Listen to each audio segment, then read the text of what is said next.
Akashvani Kolkata पुनसाय मरेगेल तुरुई metre Geetanjali उछन तालमा खन एहबेना सान्ताड़ी आखड़ा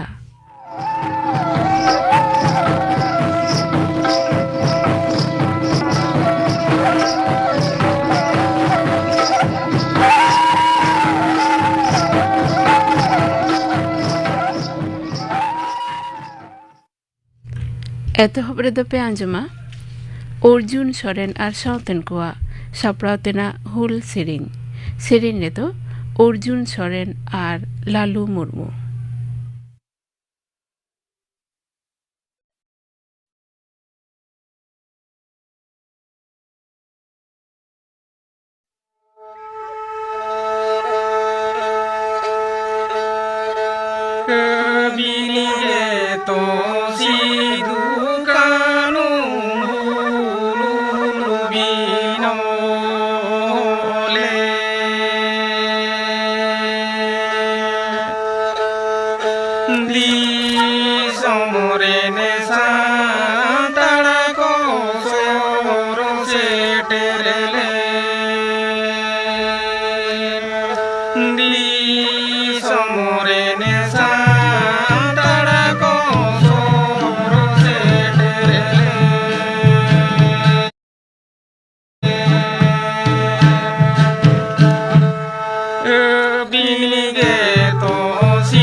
अर्जुन सोरेन साउतेन कोआ हुल serine pin आजम किदा serine दो ताहेकाना किन अर्जुन सोरेन और लालू मुर्मू नितो दो खबर आकाशवाणी कोलकाता खबर पढ़ा अवनीकांत मुर्मू मारांग मंत्री मानता नरेंद्र मोदी तेहन चीन रे सापड़ाव गेलपुनाना ब्रिक्स चूड़ाना जमेला रे दोसार मेन दो मुचेद माहारे भार्चुअली गालमाराव रे सेलेदोआ ब्रिक्स जमेला रे फांकताल रे ग्लोबल डेवलपमेंट जेगेत जकात उतनो चेतान मिटांग चेतान थोकरे गालमाराव अखड़ा रे सेलेदो रे तहन रे कथा नोआ चूड़ाना जमेला रे होला जारी अकान बेजिंग उछन सकाम रे लई हुई कना ब्रिक्स रेन सोहेद दिसम को जेगेत जका उतनो विषयते नोआ गालमाराव को सराहाव कदा जहां दो ब्रिक्स आर पार्सल साउते एटा उतनो अकान दिसम रे काउडी अरी साउते ब्रिक्स रे भागीदारी को साखी सभाया महाराष्ट्र रे गाहिर राजारी अनाट तला थेके शिवसेना और जातीयतावादी कांग्रेस पार्टी एनसीपी रे लीडर को तेहन सेतावते मुंबई रे मिद लागिबाना दुपलुब रे को सेलेद लेना वाईबी चौहान सेंटर रे ओना दुपलुब रे शिवसेना सांसद संजय राउत अनिल देसाई और स्वराष्ट्र मंत्री दिलीप वाल सेपाती लेमान को सेलेद लेना तायमते मनता राउत दो खबरे कठन महाराष्ट्र रे राजारी लड़ाई रे आको को जितकर आमेनते उड़ीसा येलै सदर कदाम लाक्ति रे आस्था वोट रे आको को सेलेदो आमेनते को लई तराव कदाम नोते बीजेपी रेन प्रवीण दारेकर हालो चेतान थोकरे लीडर को मुंबई रे मिद दुपलुब रे को सेलेद कना विधानसभा रेन विरोधी दल लीडर देवेंद्र फडणवीस वासावड़ा रे ओना दुपलुब रे हालेगे तैयार कान अवस्था लेते को तुनखी तलाशेदा राष्ट्रपति बाछनाव रे एनडीए प्रार्थी माननीय द्रौपदी मुर्मू तेहेन तिकिन अक्ते आया बाछनी साकाम जमाव कदा बाछनी साकाम जमा एमक्ते संसद भवन रे सेटर को ताहेकाना मारांग मंत्री मानता नरेंद्र मोदी स्वराष्ट्र मंत्री अमित शाह दूधराम मंत्री राजनाथ सिंह बीजेपी रेन भारत जगत पार्षद जगत प्रकाश नड्डा साउते शासक दल रेन चेतान थोकरेन लीडर को नोते एनडीए प्रार्थी द्रौपदी मुर्मू तेहेन बाछनी साकाम जमा एम तायम तृणमूल कांग्रेस रेन आयुरी मुख्यमंत्री ममता बेनार्जी ठेन फोन तलाते बुगी बड़ी मतकिन एपेम चापाला कना मिल घड़ी दाकिन मुद्रे गालमारा हुई कना उनी दो मुख्यमंत्री ठेन तृणमूल कांग्रेस सपोर्ट ए खोज कदा मेनते बड़ाई कना नोते राष्ट्रपति बाछनाव रे एनडीए प्रार्थी लागिम कोना ढेर भोटते जितकरो आमेनते बीजेपी रेन भारत जाकात जग पार्षद दिलीप घोषे दाबी कदा तेहेन सेता Akte Malda town rail station रे खबरिया कोठन उनी दो लई कदा राष्ट्रपति बाछनाव रे तृणमूल कांग्रेस लीडर ममता बेनार्जी खेल दो तीर हो बाय जितकर दाड़े आ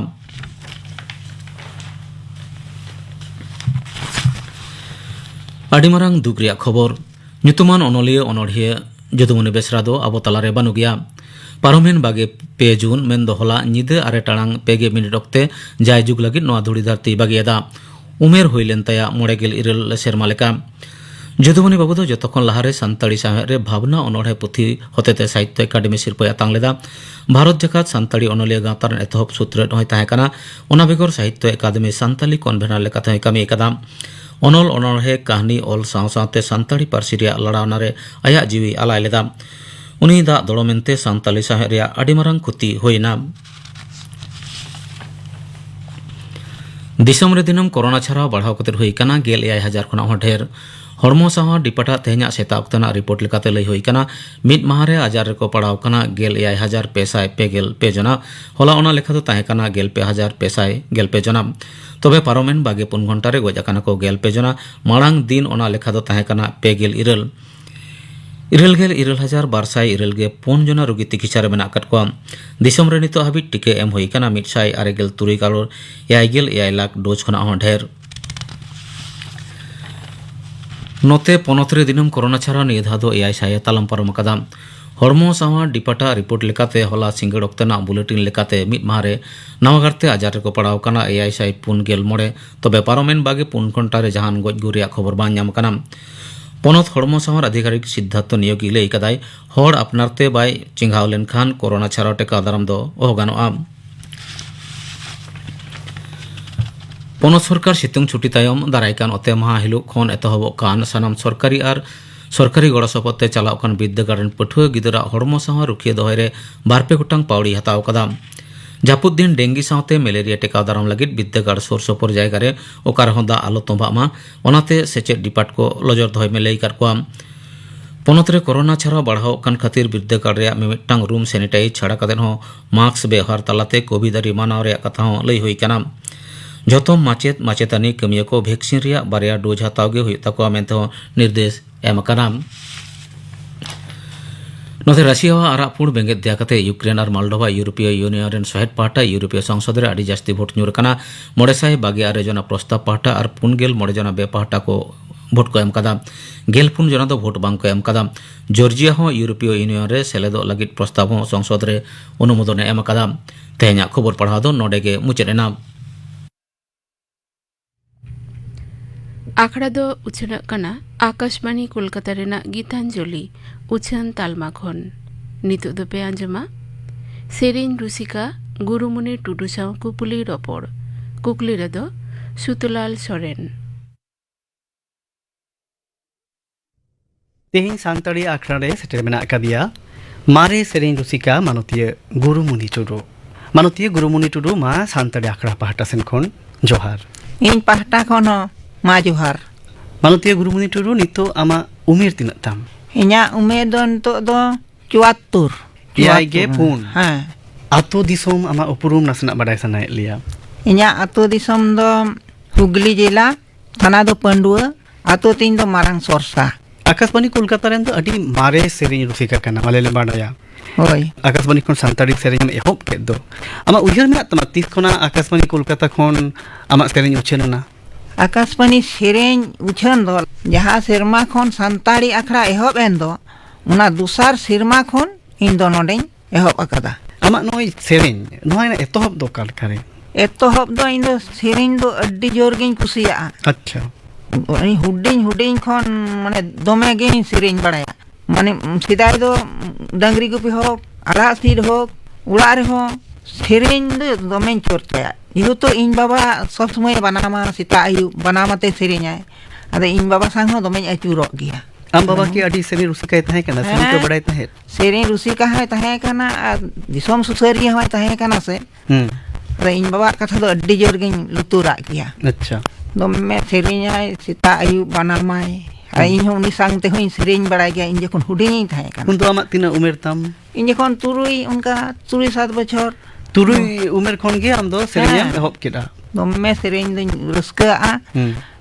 दोमे रेबेदा लुतुर रे अनुंका तक इन दो एतहब तीन दो इना तायम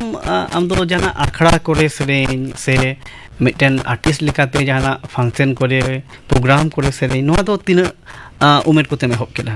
ना एहब को दो माठ घाट दो इन दो 10-12 बछर खन गे तई कमी किदा माठ रे माठ करे दो सेरें आ नुआ आकाशवाणी रे दो ना ओने हाने एतहब रे जखन गे आदो नोंडे कमी को हिजुक ताहे कोलकाता उनको गे फॉर्म दो को इदिया दिना उनको को लिया आम दो मे माठ घाटेम सेरेंया फॉर्म ले अगुआम आदिन हे ताहाले आदो ने फॉर्म को इदिया दे ना फिलअप बड़ा कते गे ऑडिशन को होहो दिया आदो भागे गिन पास के खान उन खन गे आदो नय एखोन सेरें बड़ाय दिया एहब दिन आम नोडे सानताड़ी आखड़ा रे हेजना नोडे आमा सेरें रिकॉर्डिंग इना उयहर मेना तमा जे ओकाटा सेरें पोइलो नोडे रिकॉर्डिंग हुलेना ओकाटा सेरें दिसोम होड़ आमा पोइलो का आंजम ले तमा हैं उयहर मेना तिया उयहर मेना खान ओना नासेना आंजम साना ले नासेना मिट खोद गान सेरें गद का मिसे तारा हेड़े मादी तारा मकासा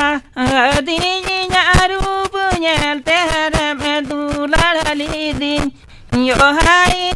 रूप नेलते रे में दुलाली दिन बरस चालाव काते बगिली खान यो हाय मुई पांजा दुलांग पांजा मिया यो हाय कामर खादी दुलांग खादी मिया अड्डी मौज मानतीय टुडू नय याय गे पुन सेरमा उमेर ताम नय उमेर रे हो नुना राड़ांग नुना सिबिल आड़ांग ते नय सेरें अड़ती के दो आम लेदा आकाशवाणी कोलकाता रे दिनम दिन रिना सानताड़ी प्रोग्राम जखन एहब मेना उन खन आमा सेरें जियो रिना एतहब आकाशवाणी कोलकाता रेन आर्टिस्ट लेकाते होय उन ऑक्तो मिद गादेल आयमा नोंकान न्यूतुमान सेरें आर्टिस्ट को सानताड़ी आखड़ा रे को सेलेदना उनकुआ सेरें दिसोम होड़ तालारे उछन एहब मेना दिसोम होड़ को उरुम केद कोआ उन ऑक्तो सेरें कालेका चर्चा कान तहेना आले अमल खन जहाँ एहब अड्डी नपाय गे एकेन अपना शास्त्र रिना से बापला कोरेना से लागड़े कोरेना नुआ को गेले मने ले चर्चा का तहेना उन दो एकेन अबोना तुमदा टामक रेगड़ा झेगी कुर्ताल को आते नुआ को गे एने सेरें दो आ सेरें को होय तो बापला खान बापला रिना गेम सेरें बड़ाया आले दो नोंका ले तहे कना लागड़े दो दिन गेले एने तहे उन तो दिनम गे अब्दुल लागड़े लेने माने अयुब आकान से जहाँ लिका के अभाव तहे का दा मंडी फा मंडी इसिन काते आदो लागड़े एने दोले चला कान गे आखड़ा ते दो अच्छा माठ घाट रे कमी तो आले दो सेरेंग गेले चर्चा गया इनमाई सेरेंग गया आदो इन लिकानी हो मेटेन हर आदो मिठेन सबोआ कमी दो ना सेरेंग उड़ा खन उडोंग तरा गे सेरेंग दोले साब एट गया तो कुड़ा हपन को से बाबा हर को आले दो बाको मिताले जे हुड़ो रहोय को जहां रे ले रहोया मेनखान सियो नांगला पि सिदाय दो डांगरा ते सियो होय आले ले सेरेंग लिखान उनको डांगरा लगा समेत ले को कुलकुलिया आले रे कुली हपन नोंका को सेरेंग दा ऐसे बा ने निंगे कते गे जीवन दले कटाव ता उन दो अपिया जियो रे खेत रे बद रे कमी कश्मीर रे तड़ाम रे जतना रे सेरेंग तहे कना जतो आगे सेरेंग तहे कना मानतीय टुडुन ओ जे उन दिन खने सेरेंग दा दिसम होर सामांग रे सेरेंग दा दिसम होर आमा सेरेंग को आजम अगुइदा दिसम होर ठेन कोन जहाना उनकना सरहाव शिल्पा को ᱧᱟᱢ कदा ᱧᱟᱢ कदाई 2003 रे राज्यपाल ने एमादिन तहे भागी के सरहाव दो होय आले ठेन टोकर बिना 2003 साल रे पश्चिम बांग्ला सरकार तरफ खन सरहाव शिल्पम ᱧᱟᱢ कदा लाल शुक्र उराव शिल्पम ᱧᱟᱢ लेदा इने तायम आर जहाना शिल्प को मन ᱧᱟᱢ कदा रुसिका मांडवा खन रुसिका मांडवा उत्तर पाड़ा खन उन्हों को खन को सरहाव काट मिया ओंडे मा ᱧᱟᱢ का सरीधर बैस हुगली कमारपाड़ा खन ओंडे सरहाव को एम का दिया आ नितो लोको शिल्पी जहां को ये उनको दो सरकार ये खन ओंडे हो जजमेंट हिसाब ते बाठेन को सरहाव किदिया आ जजमेंट को हो दिन थे अच्छा एनखान हम तो नितुगा जहां सरकारी उद्योग ते सरकार दारा पे जहां को प्रोग्राम हुई कान इन कोरा हम बिचरिया लेका हम सेलेदो काना अन ओय एंते सरकार पार्टी खन सरहाव को सरहाव कानिया ओनु कना जखन सरहाव ᱧᱟᱢᱟ सरहाव शिल्प को मातांगा उन तो चेक लेकाम बुझेवा चेक लेकाम आइकेवा अड्डी कुसी गेन बुझेवा इनमा सिदाय हर कने ओलो पढ़ा मा एमन गे बइन बडाय ने नितो हो नितार हो सरकार खन नुकु को मंझी को दढ़ी के कोआ ओंडे हो उनको मंत्री को सांग दुरुप कते अडी मारांग सरहाव को मा दिया भागी के सरहाव द ᱧᱟᱢ दी काट गया नो जे नुन दिन कोना सेरेंग जीवन मा मिते अगु कदा शिल्प को ᱧᱟᱢᱮᱫᱟ मेनखान नो नोंडे हिजु मारांग हम तो अडी आइमा तोहट हाड़ा को ᱧᱟᱢ कदा से बाम ᱧᱟᱢ कदा तोहट हाड़ा तो ᱧᱟᱢᱚᱜ गया कुल्ही तेम ताराम लिखान तोहट हाड़ा दो ᱧᱟᱢᱚᱜ गया मेनखान तोहट हाड़ा पारम कते रहो इᱧा जहां मने रेना आशा दो इंदिन पूरन इदिए गया दिसम होर को दुलड़ कर मिया से बा अड्डी को दुलड़ कनी अड्डी खान अड्डी सुतु निये दिसम रेन दो बांग आसाम नेपाल भूटान ओनवा कोरे ले ᱧᱟᱯᱟᱢ लेना दिल्ली रे उनको जे नोंका को सरहाव लिदिया माने इᱧा अंतर रा दा से अबिन दोले ñेल काट बिना टीवी रे तिहिन अबिन संग ले ᱧᱟᱯᱟमिना अड्डी रस्के के को बुझेव किदा जत्तो गे आयो मेनते गोगो मेनते बुहा मेनते को सगई गट किदिया आर ओका करे प्रोग्राम कदा ओका जिला करे ओका पोनत करे जिला को दिन चलाव कान गया माने नो बिहार को उड़ीसा को लहा तो आले रेडियो सेंटर रेन गे को इदी बड़ा ले थेना लहा तो ये तो बांग थे कना अदे बिहार उड़ीसा नुंका माले दाना का गे नो हुगली जिला दो माने अड्डी थेन के बछर पुंधा मड़े धा नुंका हो ᱧᱟᱢ गया एटा पोनत रेम चलाव कनी जेलेका इदिया को जे ओंडे होयतो आको यात्रा को उदुगा टरमा को उदुगा उना नियते को इदिया ये गुरुमुनि टुडू दोले इदिया तबे ना आले रेन हर को हुयु आनो ओनका कते दो को इदिन गया गुटा निंके तिका ओना हो आदो अडी कुसी गे तኝ बुझेवा चलाव कना ना झारखंड सिंहभूम जिला को बिहार को उड़ीसा को अच्छा ना को नि सेना कना नो जे मिटन टीम संताड़ी सेरेना मिटन टीम एम टकाव दो कदा उन दिन धुरिया मेदा में 1975 साल खुना अब दो येलोगा जे मिटन सेरेन टीम हुयो चाहे ओना दो एने टीम हुयो अब दो अडी बढ़ती दिन दो बाबोन टिकव दाड़िया बाबोन साब दो दाड़िया नो जे ओय मी साउते टीम रेन हड़ेम साब दो खट को दो होय नो ओनवा ना मानतार दो चिकन ओका लेकर उन दिन टिकव दो दाड़िया नुआ टिकव दो मन निजे ठेन गे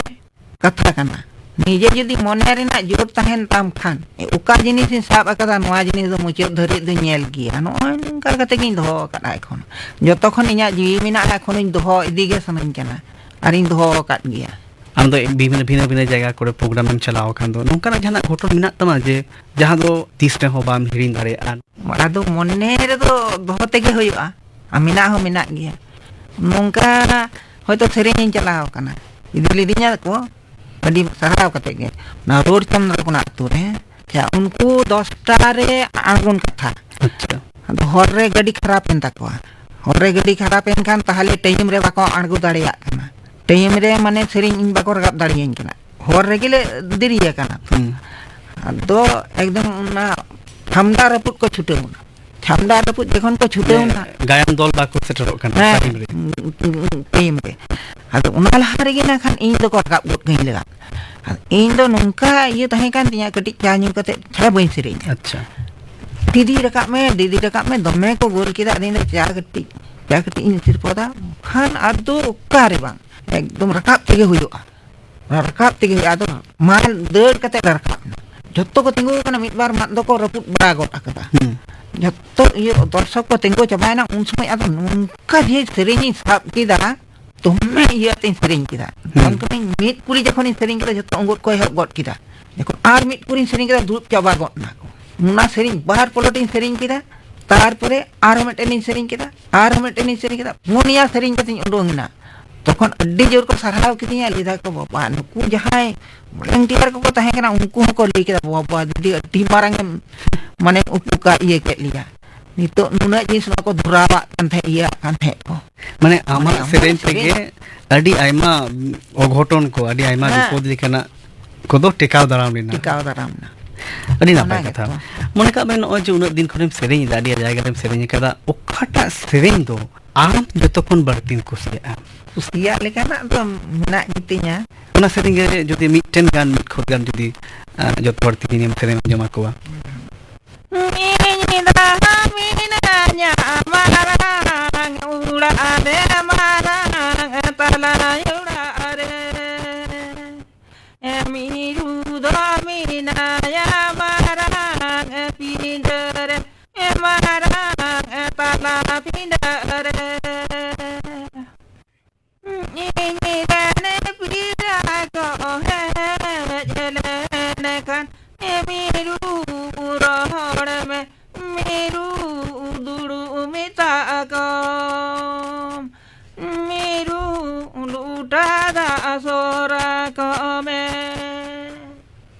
ᱱᱚᱜᱼᱚᱭ ᱡᱮ ᱥᱮᱨᱮᱧᱮᱢ ᱪᱟᱨᱪᱟᱭᱮᱫᱼᱟ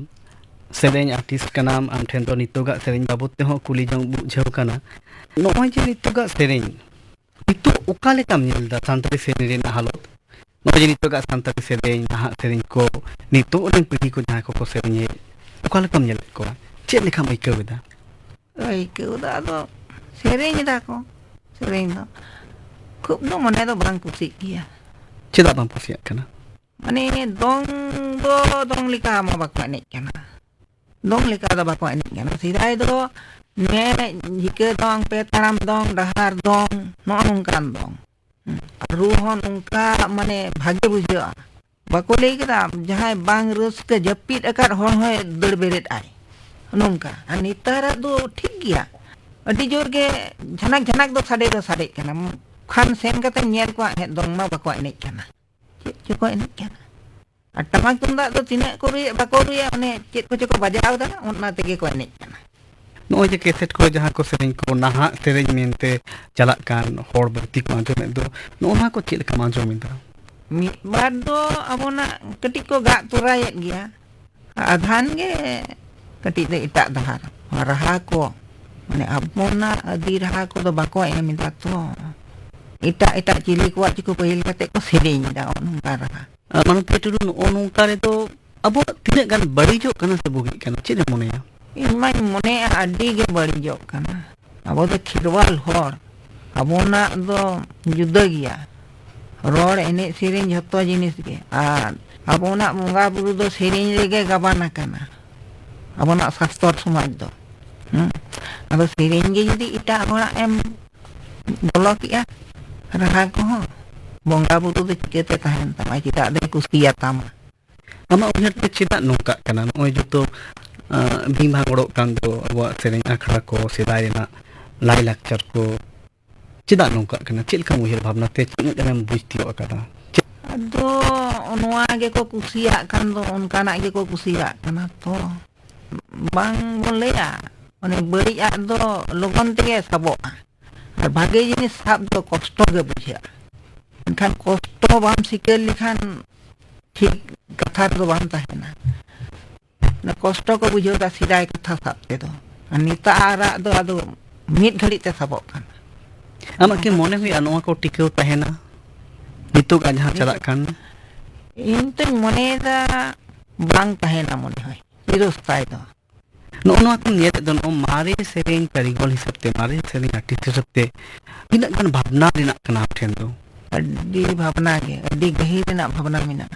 tidak mama abona itu adok kan nikahin bujo atau abona alikan to bang bagi anu to ne itak kuat sab kudo ini kusi panunya am to leda abona tahen to ina ko bang joton jogao kate itaga jore sabo do am pintu addi jor miten muhim okto seterok kan leka bujo da adi bhavna ina kan mana nak kata ekan noi jahan ape ko mare hor ko bina pe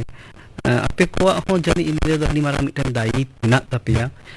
nitu sereng begor ar chit kom kami da ado sereng begor do cein kami nitu do nuku inyo enek sereng dol ko mane tiar kat ko unku enek sereng meten grup mina unku tiar kat ko nutum ka do na tengin paura tengin paura nuku inen grup adon ku do am kem kharaw kat kuti hoy am kem tiar kat ko tiar kat ko in tiar kat ko ama grup begor tayom daram piri ko ten ama jaha arjao kat jaha sererina jaha gun ko tam bidda ko tam ina kom em talo to kat kana em chal da ko nuku ko sab do hoy se ba ko sab do ya nuku jitar ngen ni bhotin bursa जहाँ हमारे सेरेंग कम सेरेंग का दोना को सेरेंग तुमर जावरा कते बकन और दो कते जहाँ पुथी आकार ते उच्छन कारना कौन सुबह में तमा पुथी तीन तैयार कदा पुथी तुम तैयार कदा अच्छा बस सिदाई सेरेंग मेन कते पुथी ना तुम सेदाई सेरेंग ना पुथी उच्छन कना है उच्छन कना अदी ना पाई कथा निहिनो देगोर हापेन आर चिट कम कम लगी तो कना ado tin din tahena chet ko tine in kami dare a style dia gen to itu dari ho tereng ko nwa ko jate mane nuku ko sab dohoya nuku ni ren dol ko ge unku ko thenge je to kana se no boi tiar kana no boi khon le ko nyama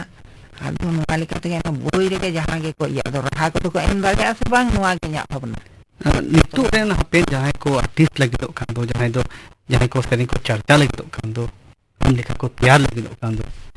unku ko ten am chit salahan ena am chit kana disu disen photo ka am ko lagi unku do niya ging em hoto ka a jate mane abona sidaya ko marang tena ko sab dohoy ma ona gor ko lutura ma anjom te ko mone re ko hataw ma eken sereng katha te to bang ru ko mane jato kichu ko ona ko sab dohoy ma uka sereng re uka ru ukalika ru hoyo ase ukalika sereng hoyo anwa ko jodi ko sab dohoya tahale kan tig ko doho dare tahen tab adi napai salahan an napai disem do auto kada manotie kuruni tudu no santari akharem seteren do ar ama sereng jen babote adi aima katham bi sangwa le do niya khatite ma santari akhar part kon sahau saute johar ma tahale disom hor sudo johar आजम के तबना पे सेरेन रुसिका गुरुमुनि टुडू साव कुपुली रोपड़ कुकली रदो ताहे कनाय सुतलाल सोरेन तेहेnya सानतारी आखड़ा मुचाद मारांग आजम को तापेगिन गापना आखड़ा कमी होरा गापना सानतारी आखड़ा रे पे आंजमा चूड़ामुनि मुर्मू आ सावतेन को सेरेन are पे आंजमा राहा रूपली हुले हुल सापड़ाव रेदो परिमल हेमब्रम और गापा तारासिंह 5:30 बजा अक्तरे आंजमा पे गायन हुलस सेंगेल ओलाकादाय शांतिमय हांसदा सापड़ाव कदाय रावण बास्के आजम के तबना पे गापाना आखड़ा कामी होरा नोआ सावतेगे तेहेnya सानतारी आखड़ा दो नोडेगे मुचादेना।